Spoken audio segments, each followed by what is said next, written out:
Hello बच्चों, my self Vipin Sharma. जैसा कि आपको पता है कि मैंने क्लास ट्वेल्थ की एक नई सीरीज स्टार्ट की है। उसमें शुरू से क्लास ट्वेल्थ के सभी टॉपिक कवर करने की कोशिश कर रहा हूँ। इलेक्ट्रोस्टैटिक्स अपनी चल रही है।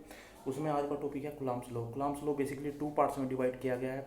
फर्स्ट पार्ट तो थियोरेटिकल है उसका, और सेकेंड पार्ट वेक्टर फॉर्म कराते हैं। और जो आज ही मैं कोशिश करूँगा कि रिलेटिव परमिटिविटी भी करा दी जाए। ठीक है, तो चलो स्टार्ट करते हैं कूलम्ब्स लॉ।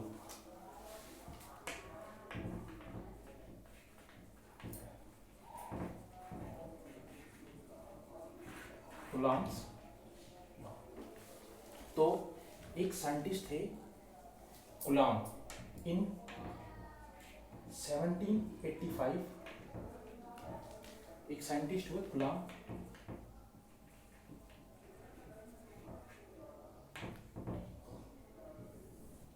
ठीक है, इनका जो है पूरा नाम था इनका चार्ल्स अंगस्टीन डे कूलम्ब। पूरा नाम था चार्ल्स अंगस्टीन डे कूलम्ब। कूलम्ब बोलते हैं, सिर्फ लास्ट का नाम लेते हैं, ये लास्ट में जो लिखा हुआ है। ठीक है ना।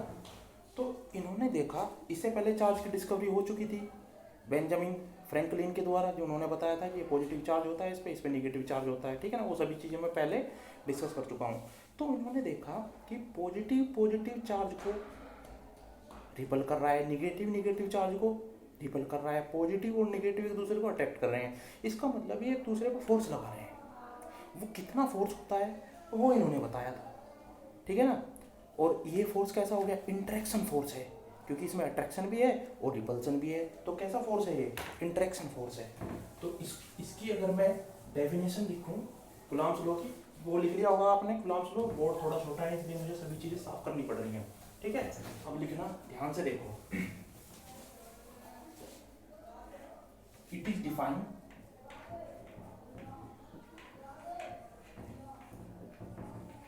द इंटरेक्शन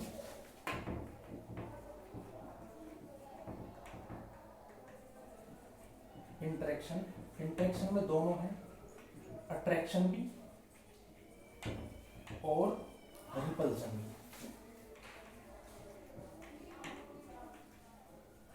ठीक है, interaction between 2 point charges.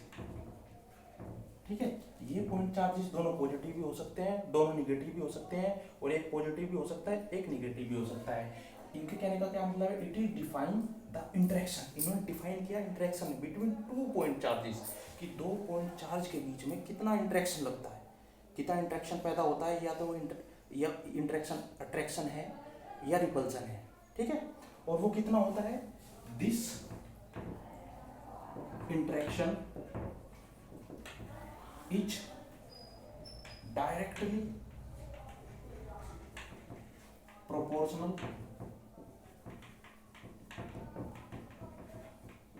To the point charge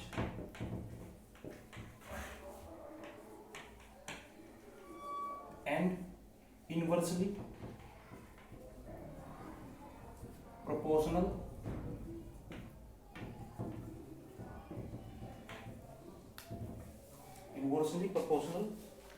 to the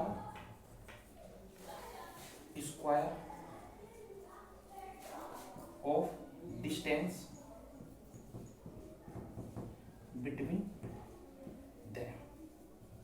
अगर मान लीजिए कोई 2 पॉइंट चार्ज है हमारे पास, एक Q1 और एक Q2, इनके बीच की जो डिस्टेंस है वो मान लीजिए R है। तो ये क्या कह रहा है कि इनके बीच में जो इंटरेक्शन बार बार यूज कर रहा हूँ मैं, ना अट्रैक्शन कह रहा हूँ ना रिफ्लेक्शन कह रहा हूँ मैं, इंटरेक्शन यूज कर रहा हूँ।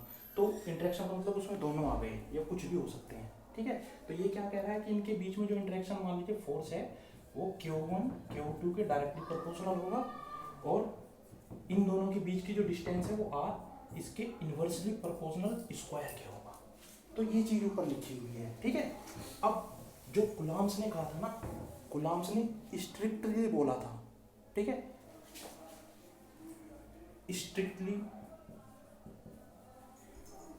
Speaking that this law is valid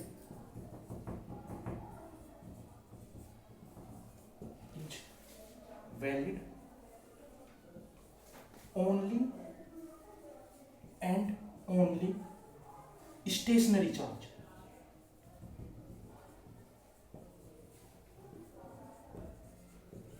ठीक है, स्टेशनरी चार्ज मतलब चार्ज रेस्ट में होना चाहिए, चार्ज रेस्ट में होना चाहिए। और मैं आपको आपकी नॉलेज के लिए बता देता हूँ कि एप्लीकेबल तब होता है अगर या तो दोनों चार्ज रेस्ट में हो, कोई भी एक चार्ज जरूर रेस्ट में होना चाहिए। ठीक है, ये एप्लीकेबल होता है, स्ट्रिक्टली बोला था इन्होंने, ठीक, कि ऐसा होगा ही होगा। ठीक, हाँ, तो ये याद रखने।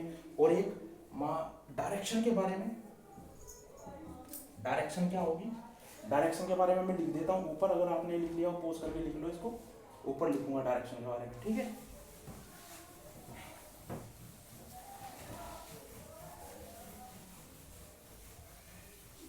डायरेक्शन के बारे में इन्होंने लिखा कि जो डायरेक्शन होती है वो क्या होती है बच्चों। मान लीजिए ये कोई पॉइंट चार्ज है Q1, ये क्या है Q2, इनके बीच का डिस्टेंस क्या है R। ठीक, इनकी ये पॉइंट चार्ज ये रहा और ये है, इनको लाइन ज्वाइन करने, इनको ज्वाइन करने वाली लाइन कौन सी है, दोनों को एक दूसरे को जोड़ने में, ये वाली लाइन। तो इन्होंने कहा था कि जो इसकी डायरेक्शन होगी ना फोर्स की, वो इसी लाइन पे होगी। ठीक है, अगर मान लो ये पॉजिटिव चार्ज है और ये पॉजिटिव चार्ज है, दोनों पॉजिटिव हैं, तो ये इसको क्या करेगा, रिपल करेगा, रिपल करेगा जस्ट इसी लाइन पे, इस साइड में। मान लीजिए इस पर जो फोर्स लग रहा है Q2 चार्ज पे 1 के द्वारा जो फोर्स लग रहा है वो मान लीजिए force on 2 due to 1 F21 है, वो भी पॉजिटिव चार्ज है, इसको इधर रिपल करेगा। इस पर फोर्स ऑन 1 ड्यू टू 2। ठीक है, अगर ये पॉजिटिव हो है और ये निगेटिव है तो इसको अपनी साइड अट्रैक्ट कर लेगा। ठीक है ना, और वो उसको अपनी साइड अट्रैक्ट कर लेगा, तो दोनों में फोर्स कैसे लगेगा, ऐसे।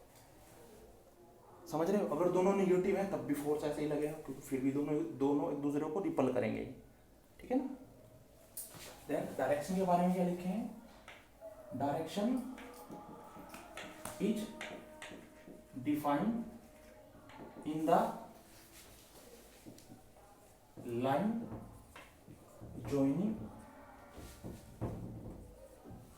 of both charges। ठीक है, हो गया क्लियर।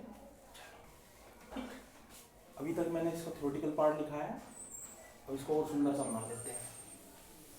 ठीक, मान लीजिए ये क्या है, मेरे पास कोई पॉइंट चार्ज है Q1 और ये पॉइंट चार्ज है Q2, और इसके बीच की जो डिस्टेंस है बच्चों वो मैंने मान ली R। ठीक है, तो इनके बीच में जो फोर्स लगेगा, गुलाम साहब ने क्या कहा कि जो फोर्स होगा वो डायरेक्टली प्रोपोर्शनल होगा Q1 एंड Q2 के, और डायरेक्टली प्रोपोर्शनल होगा इनके जो इनके बीच की जो डिस्टेंस है इसके स्क्वायर के। ठीक, और हम जानते हैं जब हम प्रोपोर्शनल का निशान हटाते हैं और इक्वल का निशान लगाते हैं इसके जगह, तो एक कांस्टेंट लगता है, वो मान लीजिए कांस्टेंट क्या है K। ठीक है, तो क्या हो जाएगा Q1 Q2 अपॉन R²। जो नहीं जानते जान लीजिए, जब हम प्रोपोर्शनल का निशान हटाते हैं तो प्रोपोर्शनल का निशान हटाने के लिए एक कांस्टेंट लगता है। ठीक है, यहाँ ये जो कांस्टेंट है इसका नाम है positive constant, positive constant of proportionality.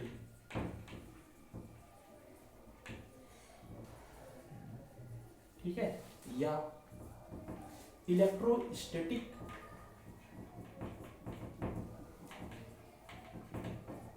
Constant या Coulomb constant.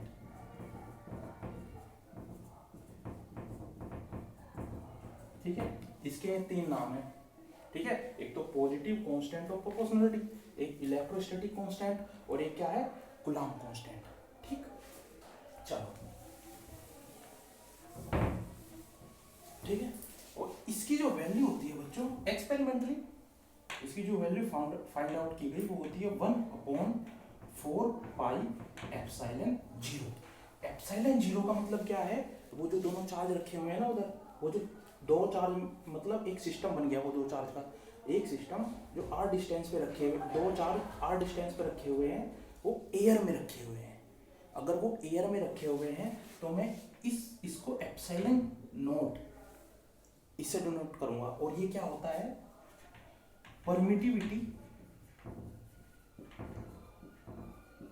Permittivity of free space. Free space क्यों लिखा, एयर की वजह से। यहाँ एप्सिलॉन जीरो, अगर ये मीडियम होता, मान लो ये मैं सिस्टम किसी मीडियम में रखता या पानी में रख देता या कहीं किसी भी तरह का कोई भी मीडियम होता, तो मैं एप्सिलॉन जीरो की जगह में एप्सिलॉन एम सुफिक्स यूज करता। एम किसके लिए, मीडियम के लिए, नोट किसके लिए, एयर के लिए। ठीक है। अब अगर इसकी डेफिनेशन आपसे पूछ ली जाए कि एप्सिलॉन जीरो की डेफिनेशन क्या है, ठीक है, ये कभी कभी इसके लिए ये पूछा भी जाता है, जब कभी आपका वाइवा होता है या कभी कभी इंटरव्यू में भी ये चीज़ पूछ ली जाती है कि एप्सिलॉन जीरो है क्या। तो बच्चों अगर हम देखें इसको, यहाँ से फोर्स अगर मैं ये वैल्यू यहाँ पे रख देता हूँ, तो ये F equal to 1/4 pi epsilon zero Q1Q2/r² आता है। और ये क्या है, ऐसे 1/एप्सिलॉन जीरो की यूनिवर्सली प्रोपोर्शनल बैठ रहा है। और ये जो प्रॉपर्टी होती है ना, ये मीडियम की प्रॉपर्टी होती है, जिस जगह मैं सिस्टम को रख रहा हूँ उस मीडियम की प्रॉपर्टी होती है। ठीक है, ये जो एप्सिलॉन जीरो है ये प्रॉपर्टी होती है किसकी, मीडियम की प्रॉपर्टी होती है। तो अब अगर ये इन्वर्सली प्रोपोर्शनल आ रहा है इसका क्या मतलब है कि ये मीडियम की कोई ऐसी प्रॉपर्टी है जो चार्ज के बीच में इंटरेक्शन को कम कर रही है। तो इसकी डेफिनेशन क्या होगी, देखो इसकी डेफिनेशन हो गई परमिटिविटी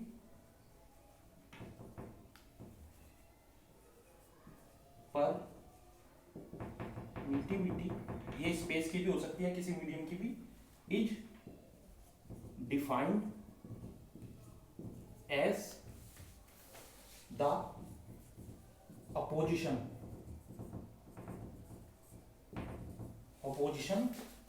for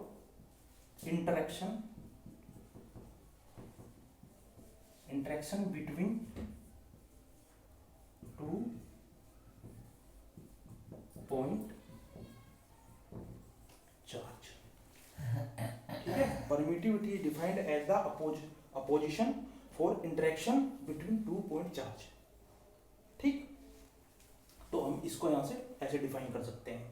ठीक है, और मैं एयर के लिए मान के चल रहा हूँ अभी, अगर मैं एयर के लिए मान के चल रहा हूँ बच्चों, तो ये वाला जो मेरे पास फॉर्मूला आया है, मैं वेक्टर का निशान लगा देता हूँ उसके ऊपर, एयर के लिए है ना, तो क्या मैं इसको इधर लिख दूँ एक साइड में, ऐसे देखो मैंने यहाँ लिख दिया F equal to 1/4 pi epsilon not Q1 Q2/r²। Air के लिए है ना, तो मैं यहाँ A लिख देता हूँ। ठीक है, बाकी साफ कर दूँ, चलो साफ कर देता हूँ। ठीक,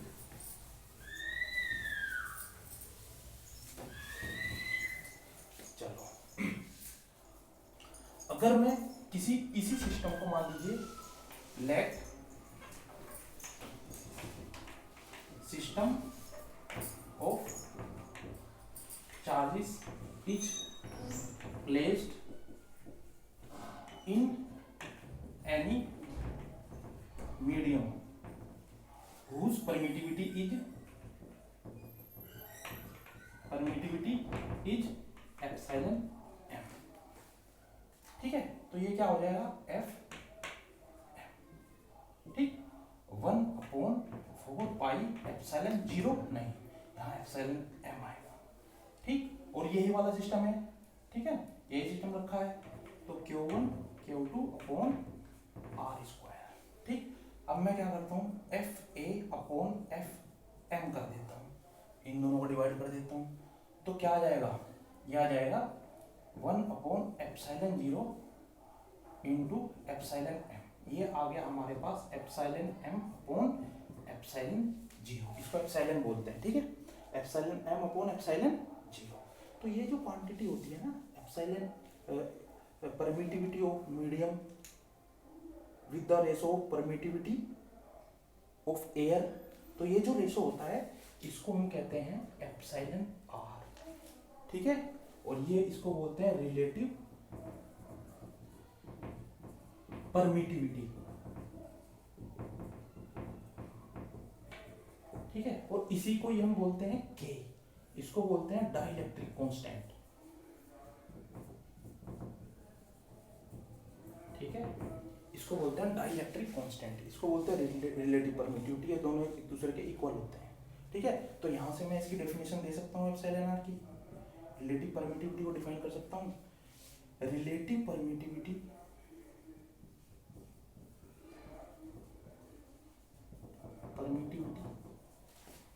is defined as the ratio of permittivity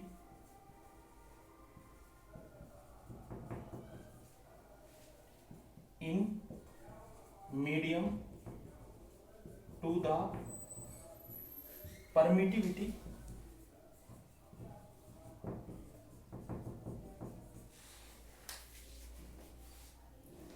relative permittivity is defined as the ratio of permittivity in medium to the permittivity of air।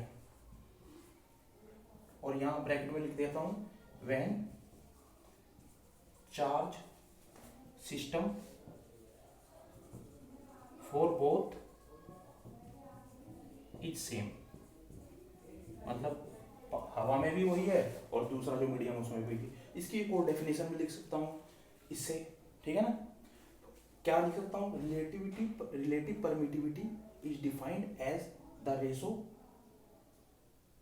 To the interaction between charges in air to the interaction between charges in medium.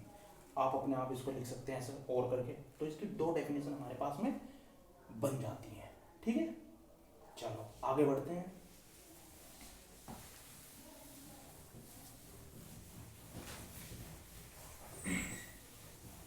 अच्छा, हमने पढ़ा है 1/4πε0।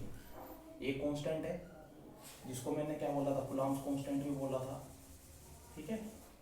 और positive constant of proportionality बोला था, और electrostatic constant भी मैंने इसको बोला था, ठीक है। इसकी जो वैल्यू होती है ना बच्चों, एक्सपेरिमेंटली फाइंड की गई। एक्सपेरिमेंटली क्या, पहले तो एप्सिलॉन 0 की वैल्यू फाइंड की गई। तो एप्सिलॉन 0 की जो वैल्यू निकल के आई वो आती है 8.85 इंटू 10⁻⁻²।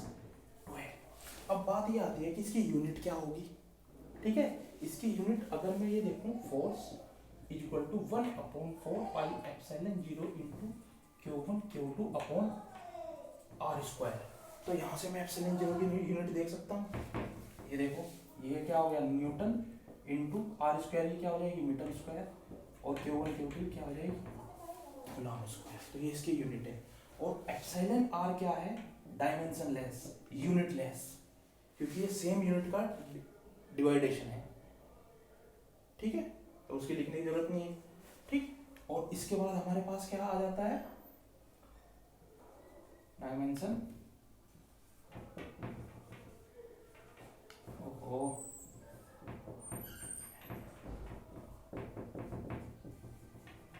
ठीक है।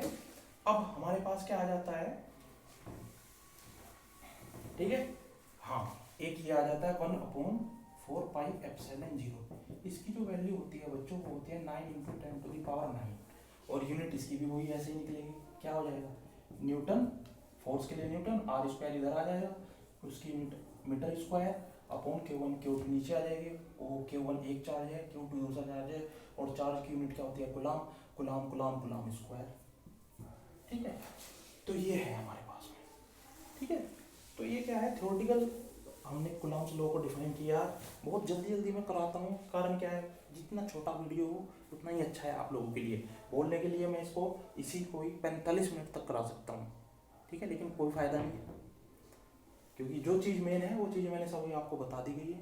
और हाँ, और इससे नेक्स्ट वीडियो जो आएगा वो वेक्टर फॉर्म बताऊँगा मैं इसकी, ठीक है। आई होप ये वीडियो आपको आपकी स्टडी में हेल्प कर रही होगी। ठीक है, बस आज के लिए इतना ही। Okay bye.